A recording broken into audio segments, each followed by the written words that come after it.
this Ethiopian who visited Kenya, and he went to a butchery in Kenya and ordered meat. Apparently, he did the same thing that it does in Ethiopia. Proceeded to chop this meat, eat, chop, eat. Like, you know how we do it back home? Apparently, everyone gathered to come and witness what's wrong with this person. Are they vampires? What's wrong? Why are they not cooking this meat? You know? Yeah, but then they later understood that in Ethiopia, people eat raw meat. We already agreed that anytime you see me talking about Ethiopia is because I miss my home, okay? Okay? So today we're going to be reacting to 10 things not to do in Ethiopia. Let's get educated. So let's start before I even watch. How many can I say things not to do in Ethiopia? One, things not to do in Ethiopia. Okay, I would say avoid talking a lot of political things, especially because it brings some form of tension. Yeah, that's one thing I would say. Things not to do in Ethiopia. Well, you can still have a discussion depending on the number of people, with the people that you are with. Yeah. Second thing, respect the culture. Like if you find them eating raw meat, enjoying their delicacy, do not go there with like big eyes. Anyway, before we get into the video, short story. So recently I went, you already know, I'd be out here talking about Ethiopia when people are talking about different ways of doing life. Actually, I'm gonna do a video on my main channel, Queen Desta, which you should check out, on some Ethiopian things that I'm actually doing here in Kenya, because it's crazy. It's crazy how just being in one place can impact your life in different ways. Anyway, so I went to this hangout that we were having. Then I'm over there, I'm telling them I was eating, then I felt, why am I eating alone? You know, like in Kenya, you'll be eating alone. In Ethiopia, you'll be sharing food. That brings me to another thing you should not do. Do not be scared when someone comes and joins you in their meals. In Ethiopia, people share food. So in the same spirit, I was telling this person about the experience, and they went ahead and told me of this Ethiopian who visited Kenya, and he went to a butchery in Kenya and ordered meat. Apparently, he did the same thing that it does in Ethiopia. Proceeded to chop this meat, eat, chop, eat. Like, you know how we do it back home? Apparently, everyone gathered to come and witness what's wrong with this person. Are they vampires? What's wrong? Why are they not cooking this meat? You know? Yeah, but then they later understood that in Ethiopia, people eat raw meat. So I'm just saying, don't be scared when you see, don't be surprised when you see people living their life as they live. Anyway, let's get into the video. Ethiopia is home to 9 UNESCO World Heritage Sites and is an exciting country to visit. When you are a tourist, however, there are some to avoid doing in this country. Some are literally a waste of time, while others may end up getting you hurt or even killed. Well, don't get killed, but I don't think it's as extreme as they are saying it.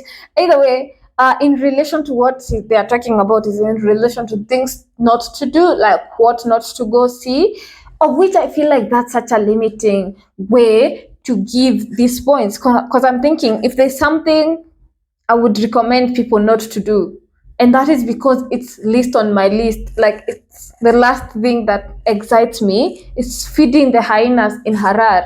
But another person will find that to be very exciting, that they will specifically go to Ethiopia just to feed the hyenas. I can't tell them do not go to Harar, you know? I'm just thinking this is very limiting, but let's see. You ain't dying, we survived. Okay, no, we didn't survive, we lived. It was not survival. Know before you go. Okay. Number 1, don't try to speak the language. That's not true. Come on. Ethiopians appreciate when you're out here being like, you know, Tinish, Denanish, Amasagnalo. They also teach you this 1 word, 3 words, you know, like, please try to speak the language. I do not agree with this. This video should be 10 things not to do. This video should be 10 things not to do, but I am gonna be like 10 things please do, because now it's like too, I don't know, do you get what I mean? Yeah. It is a good thing that in most areas of the country, English is widely spoken. The official language of Ethiopia is Amharic, with its own alphabet, but there are over 83 different languages and regional variations spoken across the country. So, Please, so try speak at least one of the languages. Yes. I disagree with the first one. number 2, don't assume noon is noon. Now this is smart. Do not assume the time that how you read your time in your country is the same way they read the time. So according to Ethiopians, in time starts from 1 to 12. There's no 24-hour clock system. So there's only 12. So yeah. Yes. So this is a good one. If you have a meeting at a certain time, be sure to check if that is on international time or Ethiopian time. Since Ethiopia sits almost on the equator, their days stay the same length throughout the whole year. Therefore, sunrise is at 1 and the count begins for 2 12-hour cycles. It can be noon on international time and 6 p.m. on Ethiopian time. So be sure to clarify what time you're following if you don't want to waste your time. So this has happened a lot, especially for people when they are catching buses. And it's so unfortunate because I've done videos on my main channel where I'm talking about things to know while you're taking a bus to Ethiopia or while you're living in Ethiopia. I've talked about this so many times. So giving an example, for example, it's 9 a.m. By that time, it's going to read it's 3.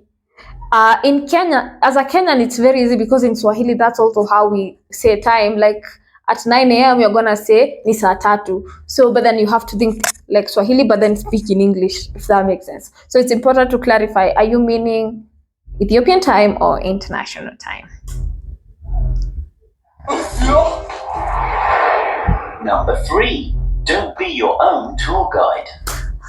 Not true. Okay, well, you can support the tour guides in Ethiopia by giving them your mullah and they give you tour guides. Or you can reach out to me. I'll give you consultation services. I'll give you itineraries. I'll give you a tour guide, and you will be good to go. But in all honesty, you can do Ethiopia journey alone, at least, especially in most towns. Unlike those that you need a van to go here and there, like for example, to go to Danakil, somehow you need a guide for those places. Yeah, but not everywhere. You don't need a guide in everywhere. You can do it yourself. In many countries, you can travel around without a local guide, but Ethiopia is not one of those places. I think, no, I don't agree. You still can. Do not be discouraged just because it's compulsory to have a guide. It's not compulsory, but I've told you, you can reach out and I'll give you these services at your convenience. You'll need a guide to reach many areas and even some of the most famous things to do, like visiting Danakil can be dangerous to do on your own. At the same time, make sure that your guide speaks English and that you get the all-inclusive price, so that extra fees are not tacked on at the end. Number 4, don't forget lunch. Everything grinds to a halt in Ethiopia for at least 1 hour. Well, maybe more than an hour, but then not everything. So when we're talking about lunch, basically not that everything shuts down, but people are keen to go enjoy their lunch and spend time together with each other as you take a break, which should be everywhere, I'm thinking. But not everything will be closed, and that's also time for you to go take lunch. Okay, easy. But some places are not necessarily closed. Like, you'll still be able to do things. Actually, the most things that I would say are closed is things like banks, if you need to. No, I don't even think banks are closed entirely. It's more like government places, government institutions.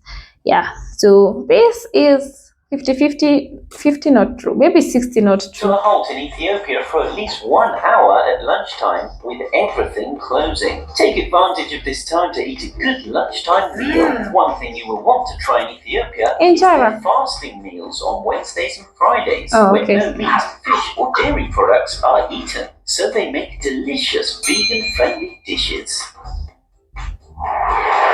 Number 5. Don't leave your winter clothes at home.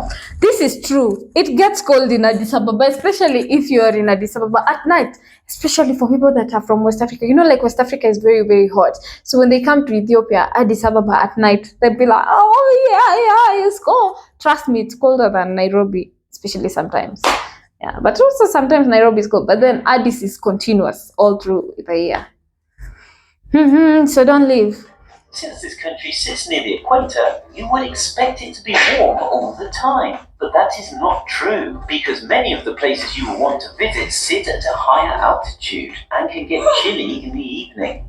But also I would say don't leave your summer clothes either, in terms of it's still gonna get, like for example, there are many days that it's hot during the day, like you will not experience any form of cold, but then once it's like 6 p.m., that's when the cold begins.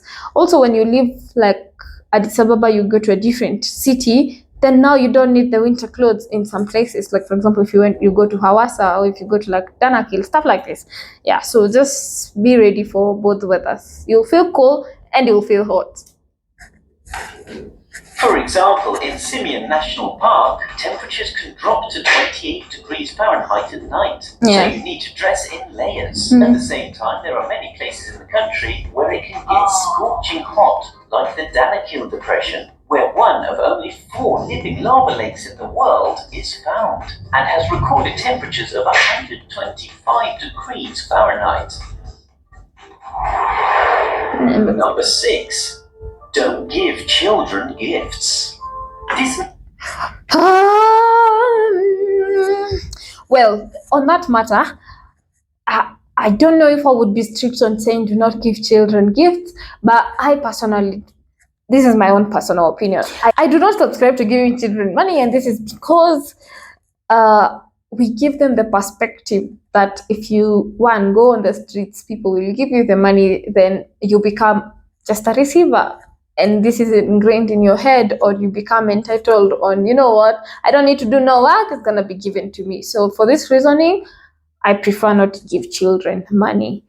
Yes, but I'm not saying do not give. If it's in terms of you've been moved and you want to improve a child's life, there are institutions, or like legit institutions, not those ones that are not like taking advantage of people, that you can be able to go, foundations, stuff like this, and be able to support, you know. May make you feel uncomfortable, but in most locations you will encounter lots of begging children. Do not interact with them in any way, or it will encourage them to keep bugging you until you give them money. This practice needs to stop so that the children go to school and get an education. Well, the two are not related, to be honest. The two are not related. School and the money giving, not related at all. They're still gonna go to school. Whether you give them the money or not is not the determiner of whether they're gonna go to school. Okay? Thanks. And because of the accent of the person that's talking, I also want to clarify that Africans are educated. Thanks. There are many beautiful places to visit in Ethiopia. Keeping these negative things in mind will actually help you have a more positive vacation in this great country. Where do you want to know what not to do in next? Comment below. Wait a minute, were those 10 things? What does the title talk about 10? And here we talk about like 6. I was waiting for more and more and more. Anyway, so I'm happy to have disagreed with some of those things that you should not do.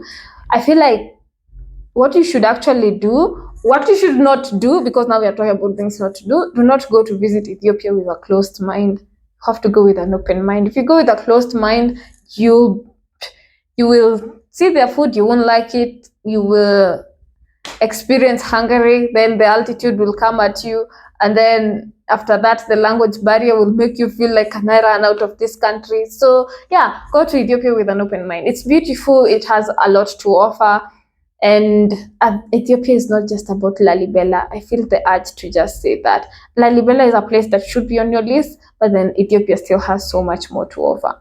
Anyway, that has been me still advocating for people to visit Ethiopia because I did have an amazing time. So yeah, you too should.